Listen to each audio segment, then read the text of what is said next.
बाकी आपने बोला कि 99% आपके साथ हैं, तो शायद 1% में से कुछ लोग हैं। जो मेरा प्रश्न आपके भी हाल ही के आंसर से जुड़ा हुआ है, क्योंकि भूल गई थी थोड़ा सा।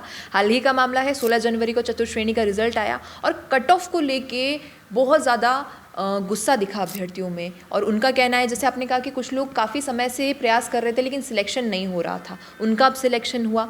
तो अभ्यर्थियों के वीडियोस देखे मैंने कुछ, और एनालाइज करने के बाद समझ आया कि अधिकतरों की एक ही कंप्लेंट है कि जो बच्चे काफ़ी समय से तैयारी कर रहे हैं उनको भी, और एक ये बात कि चतुर्श्रेणी का एग्ज़ाम को क्या आप यूपीएससी लेवल समझ रहे हैं जो इतना हाई कट ऑफ निकल रहा है, क्योंकि जो बच्चे काफ़ी समय से तैयारी कर रहे थे वो एग्ज़ाम नहीं क्लियर कर पाए, लेकिन जो बच्चे इतना रिसेंट आए और शायद इतना उनके नज़र में है कि वो इतना अच्छे से नहीं पढ़ रहे थे, उनको एग्ज़ाम क्लियर हो गया। तो क्या इसमें भी कोई ऐसी घोटाले वाली बात है जो आपकी नज़र में आई हो और आप उस पर थोड़ा सा सीक्रेटली इन्वेस्टिगेट कर रहे हो, थोड़ा कॉन्फिडेंशियल हो, अभी आप डिस्क्लोज नहीं करेंगे? नहीं, मैं पहली बात तो कोई भी सीक्रेटली इन्वेस्टिगेट नहीं कर रहा। चतुर्श्रेणी परीक्षा की बहुत ही नॉर्मल परीक्षा थी। इसमें 10वीं क्लास की क्वालिफिकेशन थी, लेकिन इसमें सिर्फ 20% बच्चे ऐसे थे जो कि 10वीं क्लास की क्वालिफिकेशन वाले थे। 80% बच्चे ओवर क्वालिफाइड थे, यानी कि उन्होंने सीनियर सेकेंडरी किया हुआ था, ग्रेजुएशन किया हुआ था, बीएड, बीटेक, एमबीए, हर तरह के लोग इसमें बैठे थे। तो इसकी वजह से जब परीक्षा बहुत आसान होती है, दूसरी बात जो लेवल परीक्षा का पेपर का हाई था, मुझे लगता है कि परीक्षा का पेपर बिल्कुल एक जो सिलेबस में दिया उसके हिसाब से था। जो उनको ऑब्जेक्शन मिले उसमें किसी में भी ऐसा नहीं था कि ये परीक्षा का जो प्रश्न है वो आउट ऑफ सिलेबस है। तो यदि वो लेवल हाई होता, यूपीएससी वाला होता, तो फिर बच्चे कोई कंप्लेंट करते, तो ऐसी कोई कंप्लेंट भी नहीं थी। हमने बहुत ही ध्यानपूर्वक ये परीक्षा का सिलेबस और सिलेबस से पेपर बनवाया था। तो पेपर का सिलेबस बहुत नॉर्मल था, मॉडरेट लेवल का था, नॉट सिलेबस दी परीक्षा पत्र। अगली बात, बच्चों का इसकी लेवल जो कट ऑफ है वो हाई गई है, और उसके कई कारण हैं। मैं पहले भी कई बार मीडिया में बता चुका हूँ कि जो उसके मुख्य कारण है, जैसे मैंने बताया, एक तो ओवर क्वालिफाइड बच्चे, सिर्फ 20% बच्चे 10वीं क्लास पास और बाकी 80% बच्चे ओवर क्वालिफाइड। तो नेचुरली उनके लिए पेपर थोड़ा आसान लगेगा क्योंकि वो ज़्यादा क्वालिफाइड है। दूसरी बात, वो हर बच्चा जो कि चाहे आरएस दे रहा था, चाहे वो वीडियो दे रहा था, पटवारी दे रहा था, या दूसरे बड़े एग्जाम दे रहा था, टीचर्स लेवल के एग्जाम दे रहा था, वो भी इस परीक्षा में बैठा है, और नेचुरली जब वो परीक्षा बड़ी परीक्षाओं की तैयारी कर रहा है तो वो ज़्यादा अच्छा करेगा, उसके अच्छे मार्क्स आएंगे। तीसरी बात, पेपर का जो लेवल था बहुत ही नॉर्मल था, मीडियम लेवल था, तो बच्चे आसानी से उसमें स्कोर कर सकते हैं। चौथी बात, हमने लगातार परीक्षा कराई है पिछले 2 सालों के अंदर, हमने लगातार 145 परीक्षा में करा चुके हैं। तो जो कैंडिडेट्स हैं, लाखों कैंडिडेट्स को एक है ना प्रैक्टिस हो रखी है एग्ज़ाम देने की, पढ़ने की। और आप कितने क्वेश्चन बदली कर लोगे किसी पेपर के अंदर? वही हिस्ट्री के वही क्वेश्चंस हैं, वही ज्योग्राफी के क्वेश्चंस हैं। तो मुझे लगता है कई बार क्वेश्चंस बहुत प्रेडिक्टेबल हो जाते हैं, आसान हो जाते हैं, और उसके वजह से बच्चे तैयारी कर पाते हैं और अच्छे से स्कोरिंग कर पाते हैं। चौथी बात, कोचिंग का लेवल बढ़ गया है, बच्चों का अंडरस्टैंडिंग का लेवल बढ़ गया है। बच्चे अभी उनके पास मटेरियल जो स्टडी का है काफ़ी मिल गया है, और काफ़ी मटेरियल सोशल मीडिया पर उपलब्ध होता है, बहुत सारी ऑनलाइन क्लासेज लोग करा रहे होते हैं। तो मुझे लगता है कि जो लेवल ऑफ प्रिपरेशन है बच्चों का बहुत हाई है।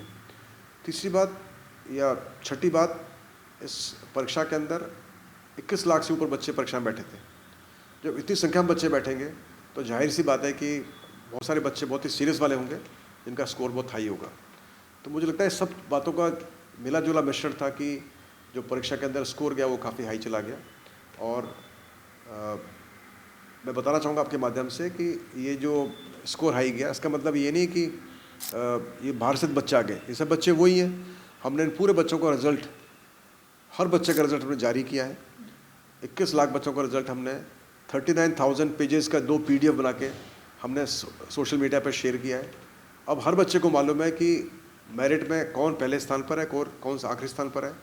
बच्चे का नाम, रोल नंबर, माता पिता का नाम, उसकी कैटेगरी, सब कैटेगरी, उसके मार्क्स जिसने ऑब्टेन किए परीक्षा में 4थे डेसिमल तक, उसके नॉर्मलाइज मार्क्स जो कि 4थे डेसिमल तक, और पोजीशन, ये सब हर बच्चे को 21 लाख बच्चों की मालूम है।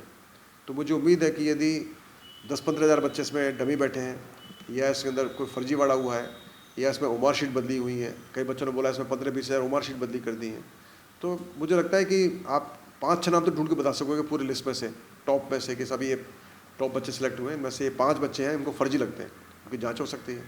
और अभी हम बहुत ही जल्दी प्रयास कर रहे हैं कि इन सब बच्चों के जो टॉप 1 लाख के ऊपर बच्चे हैं, इन सब की उमर शीट को हम पब्लिक डोमेन में डाल दें, ताकि लोग उनको भी देख सकें फिर आप उसकी उम्र शीट को देखकर, उसका पोजीशन देखकर आप इन्वेस्टिगेट कर सकते हो, जांच कर सकते हो, मीडिया को दे सकते हो।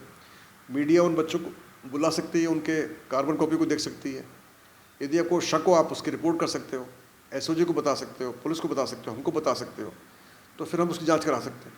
लेकिन सिर्फ एक शक करना या सोचना ऐसा हुआ होगा, कहाँ तक जायज़ है मुझे मालूम नहीं है। बिल्कुल। बिजनेस अच्छा हो सकता है, लेकिन अगर नाम नहीं दिखा तो पहचान कैसे बनेगी? अब टेंशन छोड़िए, द फैक्ट इंडिया आपके बिजनेस को देगा वो पहचान जो पूरे राजस्थान में हर किसी तक पहुंचे। न्यूज चैनल पर विज्ञापन, पॉडकास्ट और प्रमोशन के जरिए आप सीधे 5 लाख सब्सक्राइबर और 10 करोड़ से ज्यादा व्यूज तक अपनी पहुंच बना सकते हैं। तो देर किस बात की, आज ही द फैक्ट इंडिया से जुड़िए और अपने बिजनेस को बनाइए हर घर का नाम।